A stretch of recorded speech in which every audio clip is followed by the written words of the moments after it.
yakoze concert ye ya online eyokusatu abajjukira obulungi waliwo concert bayita ensasage mu nyumba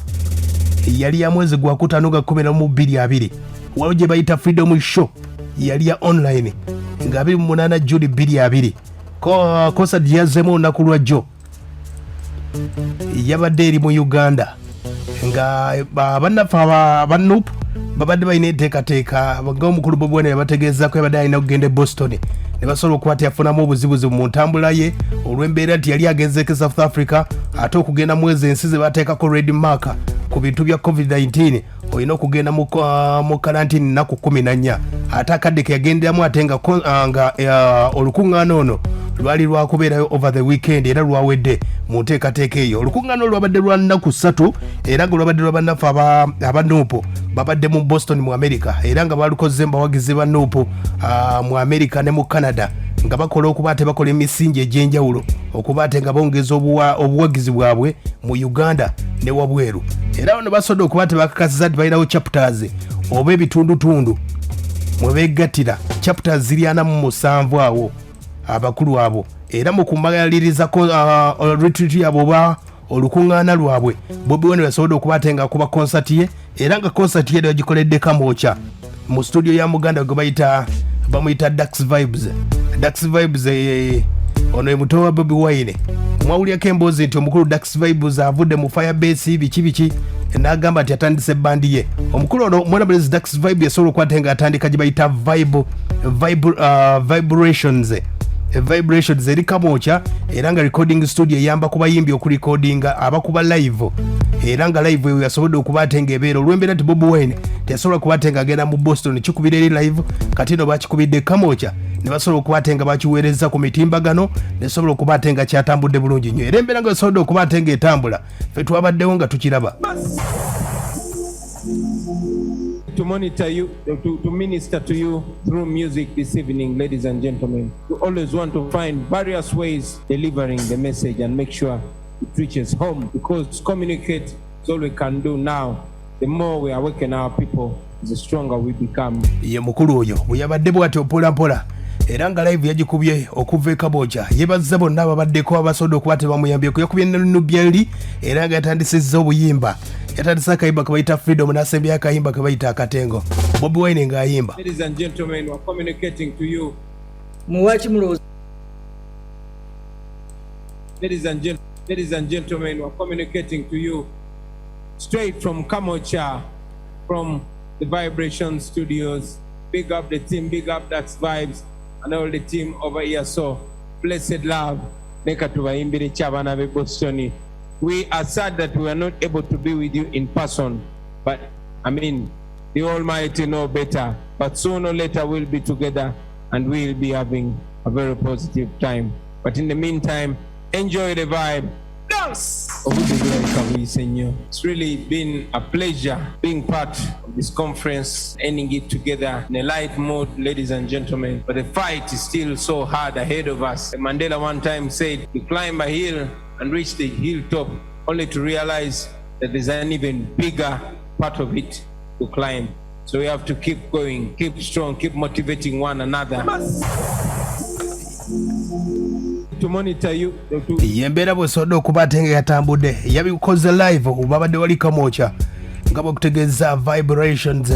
studio ya mwana mulezi Dax Vibes we yakoleddawo mpolampola ne bakola live yabadde yetabwe nnyo nesobola okuba ate nga yatambudde olunaku olwajjo n'akadde akaleero ku Monday lwennyini ennaku z'omwezi nga 27 era nga concert yene etandise eri live oyinza ogenda ku mulugu bagiyita Freedom Foundation Africa era nga abajjukira Bobi Wine yabaddeko South Africa era nga eno show bagirikodinga era nga bannaffe babayita FN Foundation basobola okuba tebakola nga bagatta abayimbi aba Nigeria babayita aba Bantu Uganda musician mulimu Bobi Wine Nubian Lee mulimu abayimbi aba South Africa naye nga bagirikodinga South Africa kadde kano basobodde okuba ate nga bagizanye wakati mu kulwanirira eddembe ery'omu Africa okuba ate nga bayisa mu kuyimba okulwanyisa enguzi obukulembeze obw'omulembe kati nno basobodde kuba tebakuba bivuga oyinza ogenda ku www.freedomfoundationafrica.com nosobola okuba ate nga obimanyako bitambudde mpolampola era wiiki eno nyini nga tugimalirizaako obukulu bamuyita Bobi Wine ono yasobola okuba ate yayambye omuyimbi gwe bayita Vampino gw'owulidde obuyimba buli yasobola okuba ate ng'akuba gye buvuddeko Vampino abadde ali mu Jamaica eyo Jamaica ali agenze kuba ate ng'akola ennyimba n'abayimbi nga Elephant Man n'abayimbi abalala b'enjawulo n'akola audio ne video wabula mu kuvaayo ng'adda mu America bannaffe Abamerica bamukwatira ku airport mu Los Angeles nga bagamba nti bannaffe ab'immigration omukulu empapula ze baali tebazitegeera bulungi awo nno nga bw'omanyi nti mu America etteeka gye bakutte nga gy'ova gye bakudipotinga gyodda wano nno omukulu Vampino kwegezaako kubategeeza nze nva mu Uganda bandipoting paka mu Uganda ne bamugamba passport ye eraga ova Jamaica kabakuzeeyo kumuzeeyo Jamaica omukulu ono kwe kuba ate nga bamuteeka mu kkomera nga bamutwala mu kkomera yasobola okuba ate nga agezaako okubira ab'emikwano n'apostinga ku Facebook bamuyambe Jamaica omukulu oyo gwe bayita Vampino ng'ategeeza bamutwala mu kkomera lye bayita Montenegro mu Jamaica yagezaako okuva ku Lwokutaano nga tewali anyega akubira abawuma akubirako kamiliyoni babebe kulu nga Jamaica tewali gwe bamanyiyo omukulu Bobi Wine yasobodde okuba ate nga amutaasa Bobi Wine kwe kubira Prime Minister we Jamaica nga bw'omanyi Jamaica president waayo afugayo Prime Minister yafuga Prime Minister president waabwe nga bw'omanyi Bobi Wine omwaka ogwedde alina concert e Jamaica na meeting abakulu aba Buju Banton ba Mr Vegas abayimbi ab'enjawulo basobodde okuba ate bamuyambye ennyo okuba ate yakoze connection ez'enjawulo omukulu oyo gwe bayita Vampino ne bamutegeeza nti omukulu oyo talina buzibu just byabadde byampapula byokka wabula era nga tumaliriza weekend Chameleon yasobodde okuba ategeezeemu Bobi Wine ng'agamba wewulira obubaka bwa Chameleon buno ng'agamba nti Bobi Wine ekyamujja mu Nup Chameleon yagaana okumulambula mu ddwaliro